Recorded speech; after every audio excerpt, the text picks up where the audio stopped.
Hello everyone, welcome to our YouTube channel. Today we are going to discuss multiple choice questions based on polity. I hope the last session was helpful to you guys. So let's get started without wasting any time. So the first question for today is, consider the following statements. आपकी first statement है, a supreme court जज holds the office till the age of 62. Second statement is, supreme court जज can only be removed on the grounds of misbehaviour. Which of the following above statement is or are correct. आपको correct बताना है. आपके options है 1 only, 2 only, both 1 and 2 या neither 1 और 2. तो आप लोग कमेंट सेक्शन में अपने आंसर्स मार्क कर सकते हैं वीडियो को पॉज करके. ठीक है जी. तो आपका फर्स्ट जो क्वेश्चन है इसका आंसर आपका हो जाता है डी, नाइदर 1 नॉर 2. अब क्यों होता है तो स्टेटमेंट वाइज हम डिस्कस करते हैं. सुप्रीम कोर्ट जज के बारे में ये स्टेटमेंट है. तो सुप्रीम कोर्ट जज के बारे में आपको देखना है कि वो कब तक जो है ऑफिस में रहते हैं. तो ये जो 62 ईयर्स ऑफ एज है ये आपका हाई कोर्ट के जज की है, सुप्रीम कोर्ट के जज की 65 है. तो इसलिए आपकी फर्स्ट स्टेटमेंट इनकरेक्ट है. सेकंड स्टेटमेंट में आपका दिया है कि सुप्रीम कोर्ट का जज जो है वो ओनली रिमूव कर सकते हैं हम उन्हें ऑन ग्राउंड ऑफ मिसबिहेवियर. तो ओनली जहां आ जाता है वहां आपको थोड़ा ध्यान रखना होता है. तो सिर्फ ये एक लौता ग्राउंड नहीं है, आपका दूसरा ग्राउंड भी है इनकैपेसिटी. तो आपकी सेकंड स्टेटमेंट भी इसलिए इनकरेक्ट है. तो आपका जो सुप्रीम कोर्ट के आर्टिकल्स है वो याद रखना बहुत इंपॉर्टेंट है. आर्टिकल्स 124 से 147 जो है पार्ट 5 में वो आपके सुप्रीम कोर्ट से डील करते हैं. ठीक है जी. आप उसके ऑर्गेनाइजेशन, इंडिपेंडेंस, ज्यूरिसडिक्शन, पावर्स, तो इन आर्टिकल्स के अंदर सुप्रीम कोर्ट से रिलेटेड सारी चीजें आ जाती है, उनके जजेस से रिलेटेड सारी चीजें आ जाती है. ठीक है जी. तो आपका सुप्रीम कोर्ट का जो जज है वो होल्ड कर सकते हैं office till the age of 65. तो यहाँ पे 62 मेंशन था, इसलिए ये स्टेटमेंट हमारी इनकरेक्ट हो गई है. और जो हाई कोर्ट के जज है वो टिल 62. तो कोई भी क्वेश्चन है आपका मतलब इनके अपॉइंटमेंट से रिलेटेड, तो वो आपका पार्लियामेंट डिसाइड करती है कि कौन से मैनर में इनको अपॉइंट करना है, या अपॉइंट हो गए तो कुछ अगर दिक्कत आ जाती है तो आपके ग्राउंड्स ऑफ रिमूवल जो है वो 2 है, मिसबिहेवियर और इनकैपेसिटी. तो इन 2 ग्राउंड्स पे आपको जजेस को रिमूव कर सकते हैं. आपकी सेकंड स्टेटमेंट में ओनली मिसबिहेवियर था, इसलिए सेकंड स्टेटमेंट आपकी इनकरेक्ट हो गई. तो नेक्स्ट क्वेश्चन देखते हैं हम. Consider the following statements. आपकी फर्स्ट स्टेटमेंट है, तो ये स्टेटमेंट आपकी है regarding parliamentary standing committee on finance. First statement है, chairman of the committee is nominated by chairman of Rajya Sabha. Second statement है, it consist of 31 members, 21 from Lok Sabha and 10 from Rajya Sabha. Which of the above statement is or are correct. तो आपको यहाँ पे correct बताना है. Option है 1 only, 2 only, both 1 and 2 या neither 1 और 2. तो जो आपकी फर्स्ट स्टेटमेंट है उसमें आपका क्या है कि चेयरमैन जो है वो राज्यसभा के चेयरमैन नहीं नॉमिनेट करते हैं parliamentary standing committee on finance के. ठीक है जी. तो अब हमारी स्टैंडिंग कमेटीज हमने देखा था कि कुछ परमानेंट कमेटीज होती है और कुछ एड हॉक कमेटीज होती है. एड हॉक होता है वो किसी पर्पस के लिए बनाई जाती है. जब वो पर्पस आपका सॉल्व हो जाता है तो उनको डिसॉल्व कर दिया जाता है. ठीक है जी. बट कुछ कमेटीज है वो आपकी परमानेंटली रहती है. वैसे ही आपकी स्टैंडिंग कमेटीज है. अब आप यहाँ आपके पास 24 डिपार्टमेंट रिलेटेड स्टैंडिंग कमेटीज होती है. एग्रीकल्चर के ऊपर अलग होती है, फाइनेंस के ऊपर अलग होती है. ठीक है. तो बेसिकली 24 डिफरेंट डिपार्टमेंट्स के लिए हमारे पास 24 डिफरेंट स्टैंडिंग कमेटीज है. उसी में से एक है आपकी कमेटी ऑन फाइनेंस. तो ये आपकी लोकसभा के अंदर आती है. अब ये कमेटीज जो हैं 24 ये डिवाइड हुई है लोकसभा और राज्यसभा के अंदर.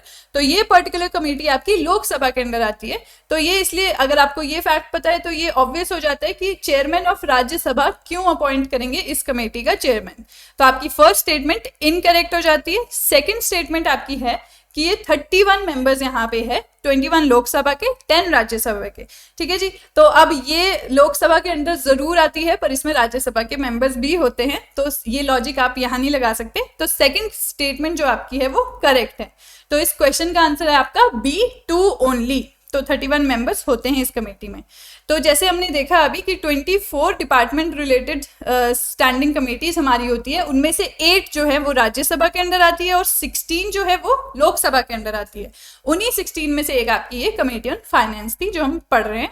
तो ये कमेटी ऑफ फाइनेंस लोकसभा के अंदर आती है, राज्यसभा के अंदर नहीं, हमने देख लिया है. तो इनके जो चेयरमैन हैं वो नॉमिनेट करते हैं स्पीकर ऑफ लोकसभा. ठीक है जी, नॉट चेयरमैन ऑफ राज्यसभा, ये भी हमने देख लिया है। तो लास्ट पॉइंट आपका है कि ये पार्लियामेंट्री स्टैंडिंग कमेटी जो है इसमें 31 ही मेंबर्स होते हैं, 21 आपके लोकसभा के हैं और 10 राज्यसभा के। तो ये फैक्ट आपका बिल्कुल करेक्ट था। तो ये हमारी डिफरेंट कमेटीज जो है इनके कितने मेंबर्स होते हैं, कितने लोकसभा से कितने राज्यसभा से, उनका चेयरमैन कौन अपॉइंट करता है, या स्पीकर बाय डिफॉल्ट कौन सी कमेटीज का चेयरमैन हो जाता है अगर वो उस कमेटी का मेंबर हो। तो ये सारे फैक्ट्स जो है आपका कमेटीज वाले सेक्शन से इंपॉर्टेंट है। ठीक है जी, तो थर्ड क्वेश्चन देखते हैं हम। NOTA option is available to voters in which of the following elections. तो आपकी फर्स्ट है Lok Sabha election, Rajya Sabha election, state assembly election या फिर state council election. Select the correct answer using the codes given below. तो आपके ऑप्शंस है 1 and 3 only, 2 and 4 only, 1 only या फिर 1, 2, 3 and 4 ओनली, या फिर ऑल ऑफ द अबव भी आप इसको कह सकते हैं। तो नोटा जैसे कि हम सबको पता है नन ऑफ द अबव, जैसे हमारे पास राइट टू वोट है कि हमें वोट देना है, वैसे ही राइट नॉट टू वोट भी है, और वो राइट हमें मिलता है नोटा से कि इनमें से जो भी कैंडिडेट्स है इनमें से हमें किसी को भी वोट नहीं देना, तो हम नोटा दबा सकते हैं, ये हमें पता है। तो ये लॉजिक से हम देखते हैं कि हम वोट देने कहाँ कहाँ जाते हैं, लोकसभा इलेक्शन में और स्टेट असेंबली के इलेक्शन में। कभी आपने देखा है कि हम लोग राज्यसभा के इलेक्शन में वोट करने जा रहे हैं, ठीक है, क्योंकि वो इनडायरेक्ट इलेक्शंस है। डायरेक्ट इलेक्शंस आपके सिर्फ लोकसभा में और स्टेट असेंबलीज में होते हैं, और इनडायरेक्ट इलेक्शंस आपके राज्यसभा और स्टेट काउंसिल में। ठीक है, तो आपका इस पर्टिकुलर क्वेश्चन में 2 ऐसे ही एलिमिनेट हो जाते हैं। 1 and 3 आपका आंसर है ऑप्शन ए, लोकसभा इलेक्शन और स्टेट असेंबली इलेक्शन। ठीक है जी, तो आपका नोटा है, जैसे हमने डिस्कस किया है कि सिटीजन का राइट नॉट टू वोट है NOTA, none of the above. तो आपके डायरेक्ट इलेक्शंस जो है लोकसभा और स्टेट असेंबलीज में हम देखते हैं, और इनडायरेक्ट इलेक्शन राज्यसभा और स्टेट काउंसिल्स में हम देखते हैं। ठीक है जी, और सुप्रीम कोर्ट ने खुद स्क्रैप किया है यूज ऑफ नोटा। वैसे भी हम लोग नहीं यूज करते थे, वो जो पार्टिसिपेट करते हैं राज्यसभा और स्टेट काउंसिल के इलेक्शन में वो लोग नोटा यूज करते थे वहां, तो उनको स्क्रैप कर दिया है सुप्रीम कोर्ट ने राज्यसभा एंड स्टेट काउंसिल के इलेक्शन में। ठीक है, तो ये आपका नोटा के बारे में था। कब इंट्रोड्यूस हुआ था नोटा, पहली बारी कब इंट्रोड्यूस हुआ था, फुल फ्लेज्ड जो है पूरे कंट्री में कब आपका इम्प्लीमेंट हुआ था, तो ये सारे इंपॉर्टेंट क्वेश्चन है नोटा से रिलेटेड। क्वेश्चन नंबर 4 हम देखते हैं। Who was the deputy prime minister of India during 1989 and 1991। तो आपके ऑप्शंस है ए चरण सिंह, बी देवीलाल, सी LK अडवाणी या फिर बी YB चमन। ठीक है, तो इसका करेक्ट आंसर है आपका चौधरी देवीलाल। तो ये हरियाणा के CM भी थे और ये डिप्टी प्राइम मिनिस्टर भी थे इस टेन्योर के लिए। तो ये 6th डिप्टी प्राइम मिनिस्टर थे हमारे 89 से लेके 91 में। तो ये 2 गवर्नमेंट को सर्व किया इन्होंने, VP सिंह और चंद्रशेखर, और ये पॉपुलरली इनको ताऊ बोला जाता था। हरियाणा से थे, ये हरियाणा से बिलोंग करते थे। ठीक है जी, तो ये फार्मर लीडर भी थे और आपके चीफ मिनिस्टर भी थे हरियाणा के, एक 1977 से 79 तक और दूसरा 87 से 89 तक, 2 टेन्योर के लिए। तो ये हमारा प्राइम मिनिस्टर्स जो है, जो वाइस प्रेसिडेंट्स हैं, इनसे रिलेटेड भी क्वेश्चन जो है हमें आ जाते हैं एग्जाम में। तो वो कौन से टेन्योर में थे, या फिर कौन फर्स्ट वाइस प्रेसिडेंट था, कौन लॉन्गेस्ट सर्विंग वाइस प्रेसिडेंट था, जैसे कि हमने लास्ट सेशन में ही किया है। तो ये सारे इंपॉर्टेंट क्वेश्चन है इस पर्टिकुलर सेक्शन ऑफ पॉलिटी से। नेक्स्ट क्वेश्चन हम देखते हैं, where is the seat of Chhattisgarh high court. आपके ऑप्शंस है A Raipur, B Bijapur, C Bilaspur या डी जशपुर। अब हाई कोर्ट्स हमारे जो हैं वो बेसिकली कहाँ होते हैं, यूजुअली जो कैपिटल्स होती है हमारी स्टेट की वहां पे होते हैं। तो छत्तीसगढ़ का कैपिटल अब रायपुर है, तो हम यहाँ पे ए इसका आंसर सोच सकते हैं। तो यही इस क्वेश्चन में डिफरेंट है कि छत्तीसगढ़ का जो हाई कोर्ट है वो उसकी कैपिटल में नहीं है, वो बिलासपुर में है। ठीक है जी, तो इसका आंसर है आपका सी बिलासपुर। अब छत्तीसगढ़ हाई कोर्ट है, जब छत्तीसगढ़ आपका इंडिविजुअल स्टेट बना तभी उसका हाई कोर्ट भी स्टैब्लिश हुआ ईयर 2000 में। ठीक है, बोदरी विलेज बिलासपुर में। तो ये आपका 1 नवंबर 2000 में क्रिएट हुआ, जब आपका स्टेट ऑफ छत्तीसगढ़ क्रिएट हुआ, और ये 19th हाई कोर्ट था आपका इंडिया का। ठीक है जी, तो ये हमारा छत्तीसगढ़ हाई कोर्ट के बारे में है। 6th क्वेश्चन हमारा आता है, विच committee of parliament considers and advises on matters concerning the affairs of the house which do not fall within the jurisdiction of any other parliamentary committee। तो एक parliamentary committee का ये characteristics है कि ठीक है वो मैटर्स जो है अफेयर ऑफ द हाउस को एडवाइज करती है, कंसिडर करती है, पर कोई और कमेटी इस मैटर पे कुछ नहीं कह सकता। तो आपके ऑप्शंस है A general purpose committee, B rules committee of Lok Sabha, C business advisory committee या फिर D committee on subordinate legislation. तो इस पर्टिकुलर स्टेटमेंट का आंसर है आपका जनरल पर्पस कमेटी ए। ठीक है जी। तो जनरल पर्पस कमेटी का क्या फंक्शन है वो हमने देख ही लिया था। बाकी कमेटीज का देखते हैं हम। रूल्स कमेटी जो है वो कंसिडर करती है मैटर्स ऑफ प्रोसीजर को या फिर जो कंडक्ट ऑफ बिजनेस है हाउस के अंदर, ठीक है, और रेकमेंड करती है नेसेसरी अमेंडमेंट्स, अगर कुछ चेंजेस लाने वाले हुए या नहीं हुए तो वो करती है आपकी rules committee. Business advisory committee है वो आपका टाइम टेबल वगैरह, प्रोग्राम वगैरह हाउस का वो मैनेज करती है, ठीक है जी, कि कब कौन से टाइम पे क्या होगा। थर्ड आपका है कमेटी ऑन सबऑर्डिनेट लेजिस्लेशन, ठीक है। तो लेजिस्लेशन आपका क्या होता है, लॉ मेकिंग। सबऑर्डिनेट लेजिस्लेशन भी हमने पढ़ा है। तो उसमें आपको ये एग्जामिन करती है और रिपोर्ट करती है हाउस को कि जो पावर है वो डेलीगेट हो रही है, रूल्स बनाने की पावर, लॉज बनाने की पावर या फिर बाय लॉज बनाने की पावर, उसको डेलीगेशन ऑफ पावर हो रहा है या नहीं हो रहा है, ये रिपोर्ट करती है ये हाउस को, ये पर्टिकुलर कमेटी, जो इसके नाम से ही पता चलता है, कमेटी ऑन सबऑर्डिनेट लेजिस्लेशन। तो ये हमारे कमेटीज के ऊपर क्वेश्चन था। लास्ट सेशन में भी हमने कुछ कमेटीज रिलेटेड क्वेश्चन किए थे। तो इस तरह से कमेटीज जो है वो सारी क्वेश्चन के फॉर्म में कवर हो रही है हमारी। तो बाकी जो ऑप्शंस हैं हम वो भी साथ में डिस्कस करते जा रहे हैं। तो 7th क्वेश्चन हम देखते हैं, विच of the following languages is not a part of scheduled languages under 8th schedule of the constitution. तो आपकी लैंग्वेजेस कौन सी है, कश्मीरी, नेपाली, तमिल या फिर Maithili. Mark the correct option. तो ऑप्शंस आपके हैं 1 only, 1 and 4 only, 1 and 2 only या फिर नन ऑफ दीज, ठीक है जी। तो आपने अब 8th शेड्यूल जो हमारा है, अब हमारे शेड्यूल्स भी इंपॉर्टेंट है, 1st से लेकर 12th शेड्यूल तक क्या क्या है उनमें हमें ये पता होना चाहिए। 8th शेड्यूल में हमारी लैंग्वेजेस है, तो 22 लैंग्वेजेस है, वो लैंग्वेजेस आपको याद ही होनी चाहिए। आप उसको रिवीजन करेंगे या 3-4 बार पढ़ेंगे, गो थ्रू करेंगे तो वो इजीली याद हो जाती है।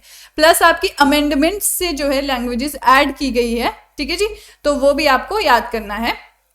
तो जैसे आपकी कोंकणी है, मैथिली है और नेपाली है, ये आपकी शायद पहले ऐड हुई थी और बोडो वगैरह आपकी लास्ट में ऐड हुई थी। तो ये आपको अमेंडमेंट्स के साथ भी लैंग्वेजेस याद रखनी है। अब ये तो इजी क्वेश्चन है कि कौन सी लैंग्वेज 8th शेड्यूल का पार्ट है। तो अगर आपने थॉरली रीड भी किया होगा तो आपको पता होगा सारी लैंग्वेजेस 8th शेड्यूल में है। तो आपको नॉट अ पार्ट पूछा था, तो नन ऑफ दीज। अगर अ पार्ट पूछा होता कि कौन सी लैंग्वेजेस पार्ट है 8th शेड्यूल का, तो आपका ऑल ऑफ द अबव होता, क्योंकि सारी ही आपकी 8th शेड्यूल में देखने को मिलती है हमें। तो इसका आंसर आपका हो गया D, none of the above, ठीक है जी। नेक्स्ट हमारा शेड्यूल पे ही बेस्ड क्वेश्चन है, which schedule of constitution is related to allocation of seats in Rajya Sabha to the states and to the union territories. आपके ऑप्शंस है 4th schedule, 5th schedule, 6th schedule या फिर 7th schedule. तो अभी last time हमने last session में 10th schedule अपना किया था, तो आप कमेंट सेक्शन में बताइए 10th शेड्यूल आपका किससे रिलेटेड है। तो आपके इस पर्टिकुलर क्वेश्चन का आंसर है 4th शेड्यूल। तो ए इसका आंसर है। तो राज्यसभा की सीट की एलोकेशन से रिलेटेड जो आर्टिकल है वो हमारा है 4th आर्टिकल। अब 5th आर्टिकल जो है हमारा, 5th शेड्यूल जो है हमारा, वो हमारा रिलेटेड है किससे, शेड्यूल्ड एरिया और शेड्यूल्ड ट्राइब से। और 6th शेड्यूल हमारा रिलेटेड है 4 स्टेट की शेड्यूल ट्राइब से, शेड्यूल एरिया से, ठीक है जी। तो 4th हमने देख लिया है, 5th हमने देख लिया है शेड्यूल एरिया और शेड्यूल ट्राइब से। 6th जो है वो बेसिकली असम, मेघालय, त्रिपुरा और मिजोरम, ये 4 स्टेट्स में जो है ट्राइबल एरियाज को केटर करता है। तो 7th शेड्यूल जो है हमारा है वो हमने देखा है पहले भी कि central list, state list, concurrent list. तो ये जो भी लिस्ट है आपकी डिवीजन ऑफ सब्जेक्ट्स है, या हमें 7th शेड्यूल में देखने को मिलता है, ठीक है जी। तो ये हमारा शेड्यूल है। तो ऐसे करके हमें 1st से लेकर लास्ट तक सारे शेड्यूल्स का एटलीस्ट फंक्शन याद होना चाहिए कि उसमें हमें क्या क्या देखने को मिल रहा है।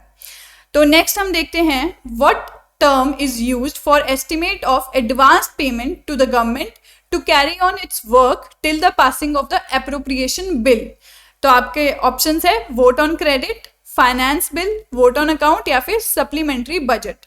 तो अब क्या होता है, जब हमारा जनरल इलेक्शन चल रहा होता है तो अब हमें पता है कि बजट पास होने का एक लंबा प्रोसीजर है, ठीक है, अप्रोप्रिएशन बिल आता है, फाइनेंस बिल आता है, डिस्कस होता है, अमेंडमेंट्स होती है, तो ये सारा जो प्रोसीजर है हम देखते हैं कि बजट सेशन जो है फरवरी में होता है, तो मार्च अप्रैल तक ये सारे प्रोसीजर्स होते हैं। बट जो हमारा इलेक्शन ईयर होता है, जो 5 साल में एक बार आता है, या फिर गवर्नमेंट जल्दी डिसॉल्व हो जाए तो 5 साल से पहले भी आ जाता है, तो उस पर्टिकुलर बेसिकली जो जनरल इलेक्शन का ईयर होता है पार्लियामेंट का, उसमें ये फीचर हमारा काम आता है, जिसमें सैलरीज पे करने के लिए या फिर नेसेसरी जो खर्चे होते हैं गवर्नमेंट के वो लेने के लिए सर्टन अमाउंट ऑफ बजट जो है वो एलोकेट कर दिया जाता है गवर्नमेंट को, ठीक है जी। तो इस फैसिलिटी को आपको बोलते हैं वोट ऑन अकाउंट, इसका आंसर है सी, ठीक है जी। तो अभी प्रोसेस है ये जिसमें इनकम्बेंट गवर्नमेंट, क्योंकि अब इलेक्शंस के बाद वही सेम गवर्नमेंट भी पावर में आ सकती है या फिर डिफरेंट गवर्नमेंट भी चेंज होकर भी पावर में आ सकती है। तो अभी प्रेजेंटली जो गवर्नमेंट है उसी को सारे खर्चे चलाने हैं जब तक दूसरी गवर्नमेंट नहीं आ जाती। तो इसीलिए कंसोलिडेटेड फंड ऑफ इंडिया में से पैसे निकालने के लिए हमें इस प्रोसीजर से जाना पड़ता है, ऐसे ही पैसे नहीं निकल सकते। तो वो लंबा प्रोसीजर ना करते हुए ये शॉर्टकट ले लेते हैं थोड़े टाइम के लिए, ताकि 2-3 महीने या फिर जितने भी टाइम के आपके एक्सपेंसेस चाहिए हमें पेमेंट ऑफ सैलरीज या इंटरेस्ट के लिए, तो वो हमारे हो जाए। तो इस फैसिलिटी को बोलते हैं वोट ऑन अकाउंट, ठीक है जी। तो इसका आंसर सी है। लास्ट क्वेश्चन आज के लिए है, consider the following statements about national commission on backward classes. First है आपका, it is a constitutional body. Second है आपका, it has the power to examine complaints regarding inclusion or exclusion of groups within the list of backward classes and advise central government in this regard, ठीक है जी। तो basically function दिया है आपको national commission on backward classes का, ये second statement में। तो आपको देखना है ये इसका फंक्शन ट्रू है या इसमें कुछ गड़बड़ है। तो विच of the following statement is correct, above given statement correct है, आपको ये बताना है। 1 only, 2 only, both 1 and 2, neither 1 nor 2। तो ये आपके ऑप्शंस है। तो देखते हैं कमेंट सेक्शन में आप लोग आंसर जो है वो लिख सकते हैं। फर्स्ट जो है आपका कॉन्स्टिट्यूशनल बॉडीज है या नहीं है, तो लास्ट सेशन में भी हमने डिस्कस किया था कि आपके इंडेक्स में ही लक्ष्मीकांत के अलग से सेक्शन बना है कॉन्स्टिट्यूशनल बॉडीज और स्टैट्यूटरी बॉडीज। तो जो कॉन्स्टिट्यूशनल बॉडीज है वो बॉडीज है जो मेंशन्ड है आपके कॉन्स्टिट्यूशन में by way of any article, कोई भी आर्टिकल आपका मेंशन्ड है उसके लिए, तो वो आपकी कॉन्स्टिट्यूशनल होगी। और अगर आपका कोई पार्लियामेंट के लॉ से या फिर किसी एक्ट से कोई बॉडी बन रही है, वो आपकी स्टैट्यूटरी बॉडी कहलाई जाती है। तो अब आपको देखना है कि आपकी national commission on backward classes क्या है। तो अगर आप पहले की लक्ष्मीकांत देखेंगे तो उसमें ये स्टैट्यूटरी बॉडी पाएंगे आप, बट अभी रिसेंटली अमेंडमेंट हुई है और ये कॉन्स्टिट्यूशनल बॉडी बन गई है अंडर आर्टिकल 338B, ठीक है जी। तो 338 और 338A किससे रिलेटेड है ये आप लोग कमेंट सेक्शन में बताइए, ठीक है जी। तो फर्स्ट स्टेटमेंट आपकी करेक्ट है, सेकंड स्टेटमेंट भी आपकी करेक्ट है, ये भी regarding power of national commission on backward classes ही है, तो दोनों आपकी करेक्ट है। तो आपका आंसर है सी, बोथ 1 and 2। तो अब आपका जो कॉन्स्टिट्यूशनल बॉडी बनी है ये एक कॉन्स्टिट्यूशनल अमेंडमेंट से बनी है, क्योंकि अगर कॉन्स्टिट्यूशन में कोई आर्टिकल आपका इंसर्ट करना है तो हमें कॉन्स्टिट्यूशनल अमेंडमेंट से जाना पड़ता है, और उस बिल का जो नंबर है वो 123 है, ठीक है जी। बिल का नंबर है ये याद रखिएगा। तो 2017 में ये इंट्रोड्यूस हुआ था लोकसभा में, तो इसने आपका कॉन्स्टिट्यूशनल स्टेटस दे दिया था एनसीबीसी को। और जो आपके national commission on schedule caste और शेड्यूल ट्राइब है, ये दोनों आपके ऑलरेडी जो है कॉन्स्टिट्यूशन में मेंशन थे। तो बैकवर्ड क्लासेस वालों की मांग थी कि उसी के इक्वल लेवल पे जो है एनसीबीसी को भी लाया जाए, इसलिए ये आर्टिकल इंट्रोड्यूस करके एनसीबीसी को भी कॉन्स्टिट्यूशनल बॉडी बना दिया गया, ठीक है। तो नाउ ये एक कॉन्स्टिट्यूशनल बॉडी है, पहले ये स्टैट्यूटरी बॉडी थी बाय एक्ट ऑफ 1993, ठीक है जी। तो पहले जब ऐड हुई थी आपकी, क्योंकि ये तो काफ़ी पुरानी बॉडी है, एग्जिस्ट करती है आपकी 1993 से, तो उस टाइम से 2017 तक इसका पास क्या था, स्टैट्यूटरी स्टेटस था। तो ऐसे भी स्टेटमेंट आ सकता है कि पहले स्टैट्यूटरी थी बट अब कॉन्स्टिट्यूशनल बॉडी बन गई है, विच ऑफ द फॉलोइंग। तो आपको पता होना चाहिए कि एनसीबीसी की बात वो लोग कर रहे हैं। तो ये हमारी पर्टिकुलर स्टेटमेंट्स थी हमारी बॉडीज के बारे में। ऐसे ही हमने पिछली बार जो है इलेक्शन कमीशन जो है कॉन्स्टिट्यूशनल बॉडी वो डिस्कस की थी, आज हमने एनसीबीसी और एनसीएससी एनसीएसटी डिस्कस कर ली है। तो आपका आर्टिकल 338 जो है वो national commission on schedule caste पे है, ठीक है जी। आर्टिकल 338 का ए जो है वो आपका national commission on schedule tribes है, और अब बी जो आपका ऐड हो गया है वो आपका national commission on backward classes में के लिए ऐड हुआ है। ठीक है जी, तो ये तीनों बॉडी अब हमारी ऐड पर आ चुकी है। तो ये हमारी 10th क्वेश्चन थे। आई होप आप लोगों को सेशन पसंद आया हो। Thank you so much and have a nice day.